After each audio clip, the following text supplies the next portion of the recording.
નમસ્કાર વિદ્યાર્થી મિત્રો, હું પાર્થ રામાણી આપણી આ યુટ્યુબ ચેનલમાં તમારું હાર્દિક સ્વાગત છે। આજે આપણે ગણિતની અંદર 2 માર્કના સમ કે જે બોર્ડ માટે થોડાક આઈએમપી છે, તો ચાલો એના પર નજર નાખી લઈએ। પહેલો દાખલો છે sin 30 cos 45 plus cos 45 into sin 45। તો ચાલો જોઈએ આ દાખલો કઈ રીતે સોલ્વ કરશું આપણે। તમને ખાસ કરીને ત્રિકોણમિતિનું જે કોષ્ટક છે એ કોષ્ટક તમને આવડવું જરૂરી છે। દરેકની કિંમત ખબર હશે તો દાખલો સરળતાથી થઈ જશે। sin 30 તો એની કિંમત થશે 1/2। sin 30 ની કિંમત થશે 1/2 તો એની કિંમત મૂકી દેવાની 1/2 અને ઇન્ટુ એટલે કે ગુણાકારમાં cos 45 ની કિંમત છે 1/2 પ્લસ cos 45 1/2 ઇન્ટુ sin 45 એની પણ કિંમત થશે 1/2। આ દરેકની 45 કિંમત સરખી થાય છે, ખાસ જોજો। ડાયરેક્ટ ગુણાકાર કરો 1 × 1 2√2 પ્લસ 1 × 1 √2 ઇન્ટુ √2 એટલે કે બાળકો વર્ગમૂળમાં 2 નો વર્ગ થાય। ડાયરેક્ટ લખી નાખીશ અહીંયા હું 2 બેના છેદ સરખા નથી તો શું કરશું? સૌપ્રથમ પહેલા બેના શું કરશું? છેદ સરખા કરશું। તો આને √2 વડે ગુણું તો આમ થાય વર્ગમૂળમાં 2 વડે ગુણ્યા વર્ગમૂળમાં 2 વડે ભાગ્યા। એક સ્ટેપ એક્સ્ટ્રા લખી દો। શું કર્યું? વર્ગમૂળમાં 2 વડે ગુણતા અને ભાગતા। શા માટે આવું કર્યું બાળકો? તો કારણ એક જ છે કે બેના છેદ સરખા કર્યા। છેદ સરખા હોય તો લસા લઈ શકીએ, નકર ન લઈ શકીએ। તો 1 + 1 ગુણ્યા વર્ગમૂળમાં 2 એટલે વર્ગમૂળમાં 2 લખાય પ્લસ છે એટલે 2√2 છેદમાં વર્ગમૂળમાં 2 આપેલા છે। વર્ગમૂળમાં જ્યારે છેદમાં કોઈ પણ સંખ્યા હોય તો હંમેશા તમારે એને દૂર કરવી પડે। કઈ રીતે? એમને તો કે સાહેબ આ 2 ઉડી જાય ના, કોઈ દી ન ઉડે। ખાસ ધ્યાન રાખજો, આ 2 ઉડશે નહીં। પાછા સેમ કર્યું તું એ જ વર્ગમૂળ 2 વડે ગુણશું ને વર્ગમૂળ 2 વડે ભાગશું એટલે શું થશે? 1/વર્ગમૂળ 2 ઇન્ટુ વર્ગમૂળ 2 છેદમાં 2 વર્ગમૂળમાં 2 ગુણ્યા વર્ગમૂળમાં 2 પણ અહીંયા શું આવી જશે? આખો કાઉન્સ આવશે। તો હવે શું થશે? વર્ગમૂળ 2 પ્લસ વર્ગમૂળ 2 ગુણ્યા 2 એટલે ખાલી 2 છેદમાં વર્ગમૂળમાં 2 વડે ગુણવાના કીધા ને 2 ગુણ્યા 2 એટલે થઈ જશે √2 + 2 છેદમાં 2 ગુણ્યા 2 એટલે 4। રેડી? ત્યાર પછીનો જો કોટ 15 કોટ A બરાબર 8 હોય તો sin A અને sec A ની કિંમત શોધો। સાવ સાદું સિમ્પલ દાખલો। શું કરશું? પહેલા કોટ A ને સૂત્રનો કરતા બનાવો। કોટ A બરાબર 8/15 તમારી ટેક્સ્ટબુકનો દાખલો છે ચોથો। તમારી ટેક્સ્ટબુકનો ચોથો દાખલો છે ચેપ્ટર નંબર 8 ની અંદર। હવે ત્રિકોણ એક દોરી લ્યો। ખાસ ત્રિકોણ દોરવાની જરૂર પડશે તમને એમ થાય કે સાહેબ ત્રિકોણ દોરવો જરૂરી છે? હા, એના ઉપર જ આખા દાખલા હોય। 90 નો ખૂણો B તો 90 ની સામેની બાજુ એનું કોણ થશે? કર્ણ। પેલા વિચારો તો કોટ એનું સૂત્ર શું થાય? તો કે સાહેબ પાબાના છેદમાં સાબા, 10 નું ઊંધું, સાબાના છેદમાં પાબા તો અહીંયા પાબાના છેદમાં સાબા। કોની સામેની બાજુ? કોની પાસેની બાજુ? તો કે અહીંયા ખૂણો કયો દર્શાવ્યો? A। તો જોવો તો આ ખૂણા એની પાસેની બાજુ કોણ થશે? તો કે આ બાજુ AB। AB કેટલા છે? તો કે 8। સામેની બાજુ કોની? ખૂણા એની। ખૂણા એની સામેની બાજુ કોણ થશે? BC। તો કે BC માં કેટલા લખશું? અહીંયા 15। પાયથાગોરસનો પ્રમેય મૂકશું પણ કર્ણ કોણ બનશે? ખાસ યાદ આવવો જોઈએ। કર્ણ હંમેશા 90 ની સામેનો ખૂણો થાય તો અહીંયા લખશું AC² બરાબર AB² plus BC²। AC² already આપણે ગોતવાનો છે। AB કેટલા આપ્યા છે? 8² પ્લસ BC કેટલા આપ્યા? 15²। 8² 64, 15² 225, 289 AC²।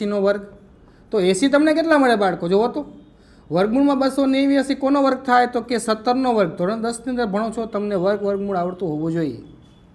17² તો કર્ણ કેટલો છે તમારો? 17। શું ગોતવાનું કીધું? sin A। તો કાંઈ વાંધો નહીં, sin A નું સૂત્ર શું થાય? સાબાના છેદમાં કર્ણ। કોણ સાબા? તો કે BC, એની સામેની બાજુ BC। કર્ણ કોણ? AC। કિંમત મૂકી દો। BC કેટલા છે? 15 છેદમાં 17। આ તમારું sin A। પછી શું ગોતવાનું કીધું? sec A। sec A તો sec કોનું વ્યસ્ત થાય? કોસનું સૂત્ર શું થાય તો કે કર્ણ પાબાના છેદમાં કર્ણ, તો અહીં ઊંધું લઈ લેશું કર્ણ કોણ હશે એસીના છેદમાં પાબા, પાછળની બાજુ કોણ થાય AB, તો લખશું અહીંયા 17ના છેદમાં 8 બરાબર છે કે, અથવા તમે ડાયરેક્ટ કોસે મેળવો, કોસે એટલે શું થાય પાસેની બાજુ છેદમાં કર્ણ, એનું ઊંધું કરી નાખો, કર્ણ છેદમાં પાસેની બાજુ. રેડી? સાદું અને સિમ્પલ જ છે, કાંઈ નથી. 2 માર્કની અંદર આવા દાખલા પૂછે તો જોઈ લેવાનું, એમાં કાંઈ મોટી વાત નથી. રેડી? લઈ લો સ્ક્રીનશોટ, એવું લાગે તો નજર નાખી લો એકવાર.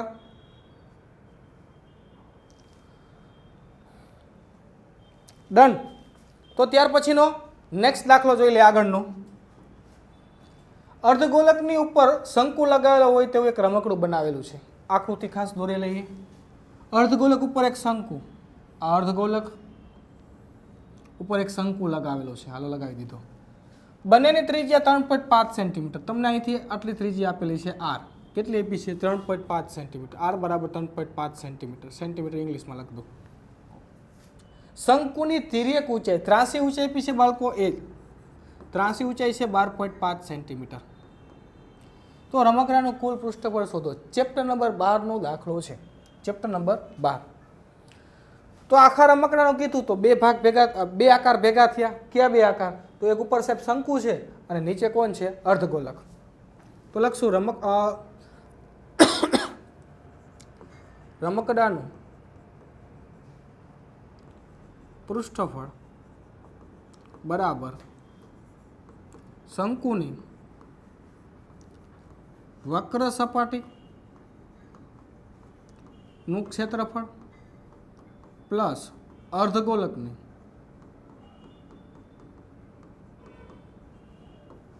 વક્ર સપાટીનું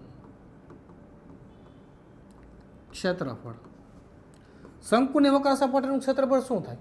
πRL. શું થાય? πRL. ખાસ આ ચેપ્ટરની અંદર તમને સૂત્ર આવડતા હોવા જરૂરી છે. જો સૂત્ર આવડશે તો જ એમાં તમે કિંમત મૂકી શકશો, નકર તમારાથી કિંમત મુકાશે નહીં. સૂત્ર ખોટું તો દાખલો ખોટો. અર્ધગોલકની આખું ગોલક હોય તો 4πr², અર્ધગોલક છે એટલે 2πr².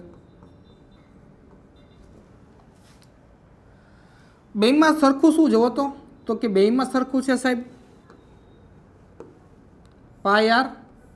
તો કોમન કાઢી લઈને આપણે πr કોમન કાઢી, અહીંયા વધ્યું કેટલું? L પ્લસ 2 અને વર્ગમાંથી એક R નીકળી ગયો, ખાલી R વધ્યો. કિંમત મૂકી દો. પાઈની કિંમત ક્યાં લેવાની કીધી છે? નહીં. 22/7 લઈ લઈ. R કેટલો આપ્યો છે જુઓ તો અહીંયા 3.5, તો 35/10 લખાય જ નહીં સાહેબ, અમને શું વાંધો. 12.5 પ્લસ 2 ગુણ્યા R કેટલો છે તો કે 3.5. 5 × 35 છેદું દયડા. હવે આ બાજુ લખી દઉં 22 ગુણ્યા 5 દુ 10, 11 દુ 22. ઓહો, ઘણું બધું ઘટી ગયું.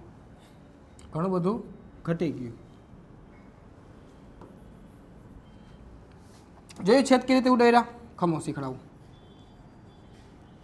અને થોડુંક ડિટેલ્સમાં લખીએ. 22/7 ગુણ્યા 35/10. અલગ માર્કરથી લખી દો. 7 × 5 = 35, 5 દુ 10, 11 દુ 22. વધુ આ બાજુ લખી દે 11 ગુણ્યા 12.5 પ્લસ 2 ગુણ્યા 3.5, તો કાઉન્સમાં લખશું 12.5 પ્લસ 3.5 ને 3.5 7, 11 ગુણ્યા 12 ને 7 નાખો એટલે 19.5,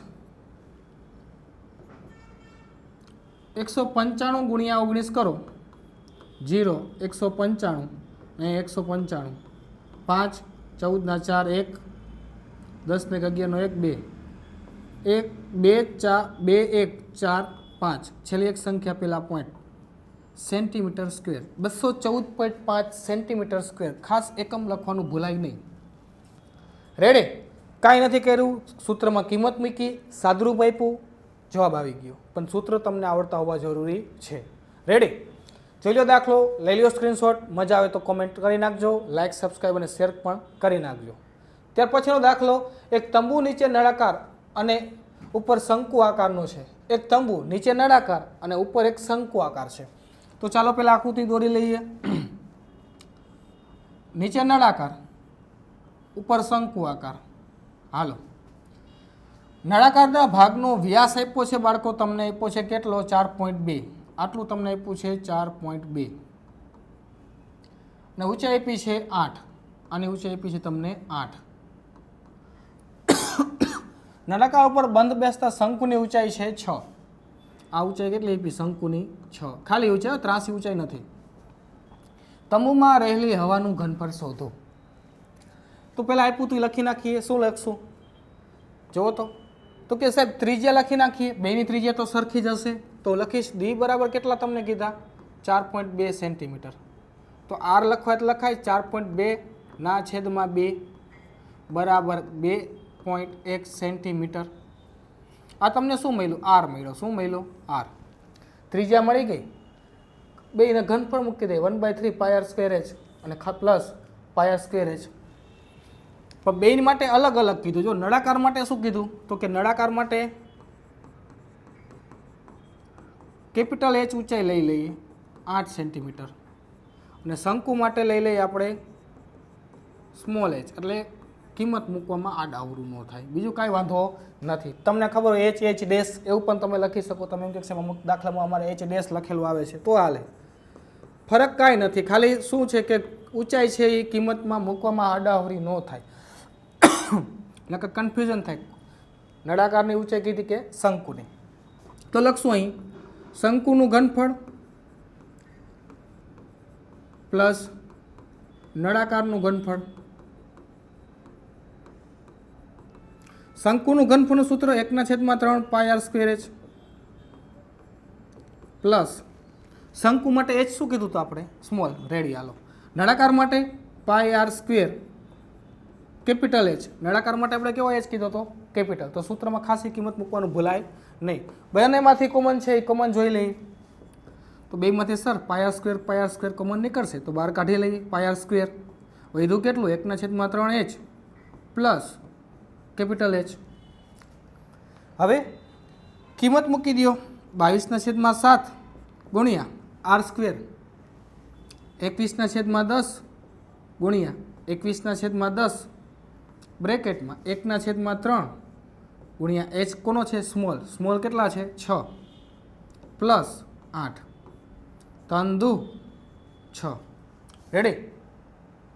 હવે ક્યાં આ બાજુ લખી દેવાલો એ અલગ માર્કરથી છેદ ઉડાડ નાખી સાહેબ પહેલાં. 7 તેરી 21. હવે કાંઈ તો કે અહીંયા 3 દુ 6 ઉડી ગયા. રેડી. હાલો, બીજું કાંઈ અહીંયા ઉડાડવા છે? નહીં, કાંઈ નથી ઉડાડવા. એમને ભલે રાખો. છેદમાં 10 રેખા હશે, 10 × 10 100 કરશો. પોઈન્ટમાં મૂકવામાં તમને સરળતા રહેશે. ઉડાડવાની ભલે ગુણાકાર ખાલી કરી નાખશું આપણે. તો કે જુઓ જી, 22 × 3 22 તેરી 66. 66 ગુણ્યા 21 66 ગુણ્યા 22 તેરી 66 ગુણ્યા 21 છેદમાં 100. હજી બાકી છે આ બાજુ ગુણાકારમાં. 3 દુ 6 6 ને 2 8 ને 2 10. આ બાજુ 10 ગુણાકારમાં છે. 8 ને 2 10. આ બેનો શું થાય? સરવાળો. રેડી. આ સ્ટેપ જરાક જોઈ લેજો. 10 10 કટ, 10 10 કેન્સલ. આ 10 ને સોરી 100 0 0 કટ. 10 10 નહીં પણ 0 0 કટ. ઓકે, ગુણાકાર કરી નાખો ડાયરેક્ટ. 21 ગુણ્યા 66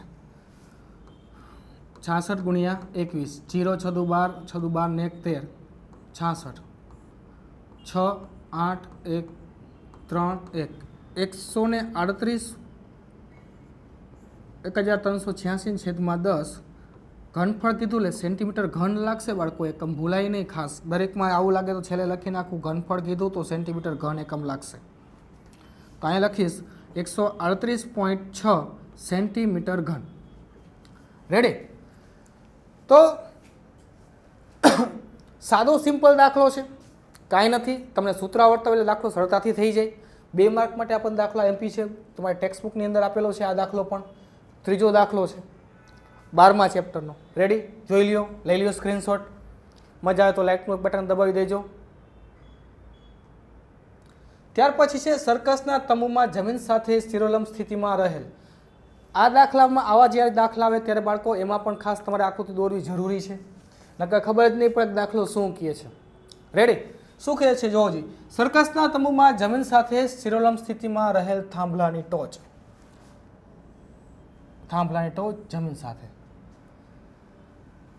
સર્કસના તંબુમાં જમીન સાથે શિરોલંબ સ્થિતિમાં રહેલ થાંભલો. આ શિરોલંબ સ્થિતિમાં રહ્યો એટલે કે બે વચ્ચે 90 અંશનો ખૂણો બને ને શિરોલંબ સ્થિતિ કહેવાય. થાંભલાની ટોચથી જમીન સાથે એક દોરી બાંધી છે બાળકો, અને દોરીની લંબાઈ છે 20 મીટર. તમને કર્ણ આપી દીધો છે 20, જ્યાં મેં 90 કહી દીધા ને તમને. શિરોલંબ કીધું એનો અર્થ એમ કહો કે આ 90 અંશનો ખૂણો હશે. નામ આપી દો ABC, જૂનું જાણીતું આપણું, અવારનવાર વાપરતા હોઈએ છીએ. 20 મીટર દોરડા પર એક કલાકાર ચડી રહ્યો છે. જે દોરડા જમીન સાથે 30નો ખૂણો બનાવતો હોય તો થાંભલાની ઊંચાઈ કેટલી, આ તમારે ગોતવાનું છે. અને અહીંયા જમીન સાથે 30 અંશનો ખૂણો બનાવે કોણ? દોરડું. ખાસ રકમ જોજો, દોરડું જમીન સાથે 30 અંશનો ખૂણો બનાવે. આ દોરડું છે. શું છે? દોરડું. રમતા હોય ને ઘણા ઓલા દોરી ઉપર નાચતા હોય, એની વાત કરેલી છે. તો લખશું શું અહીં? AB શું છે? થાંભલાની ઊંચાઈ. AC 20 metre. જો તો આમાં તમારે ગોતવાનું શું છે? સામેની બાજુ ગોતવાની છે. સામેની બાજુ તમારે ગોતવાની છે. તમને આપેલું છે કર્ણ. એવું કયું સૂત્ર છે કે જેમાં ખૂણાની, કોની? ખૂણાની સામેની બાજુ હોય અને કર્ણ હોય? વિચારો, એવું કયું સૂત્ર છે જેમાં તમને ખૂણાની સામેની બાજુ ગોતવાની છે? એટલે મેં તમને કીધું. અને કર્ણનું માપ આપેલું છે. કર્ણનું માપ આપેલું છે, તમારે સામેની બાજુનું માપ ગોતવાનું છે. તો વિચારો, ખૂણાની સામેની બાજુ અને કર્ણ બે આવતા હોય એવું સૂત્ર. એવું કયું સૂત્ર છે કે જેમાં સામેની બાજુ આવે અને કર્ણ આવે? સાબાના છેદમાં કર્ણ, અથવા તો કર્ણના છેદમાં સાબા, બે હાલે. સાબાના છેદમાં કર્ણ અથવા કર્ણના છેદમાં સાબા, બે સૂત્ર ચાલે. એવું કયું સૂત્ર છે? યાદ આવી ગયું સાહેબ, સાઇનનું સૂત્ર છે. તો લખશું બાળકો સાઇન 30. સાઇન કેટલા લખશું? 30. સામેની બાજુ તો કે AB, છેદમાં કર્ણ તો કે AC. સાઇન 30ની કિંમત 1/2. AB કેટલા છે નથી ખબર સાહેબ, ગોતવાના છે. એટલે તો આ બધી માથાકૂટ હાલે છે. નકર તમે કહ્યું ના, ઘરે ગોદરા ઓઢીના શિયાળામાં સૂઈ ન ગયા હોય. રેડી? આ બાજુ ABને સૂત્ર કરતા બનાવો. ભાગાકારમાં 20 છે, આ બાજુ તો ગુણાકારમાં, એટલે કે 20/2 બરાબર AB. મીટરમાં છે 10. 10 મીટર બરાબર AB. આનો અર્થ થયો બાળકો કે થાંભલાની ઊંચાઈ કેટલી હશે?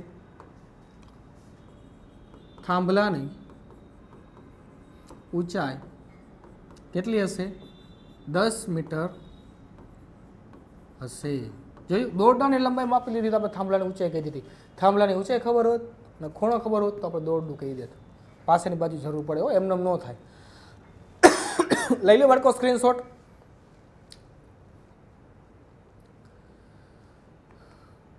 પૂરું. તો બાળકો અહીંયા સુધી રાખીએ.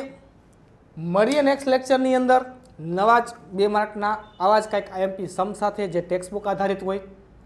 ચેનલને લાઇક, સબસ્ક્રાઈબ અને શેર કરવાનું ખાસ ન ભૂલાય.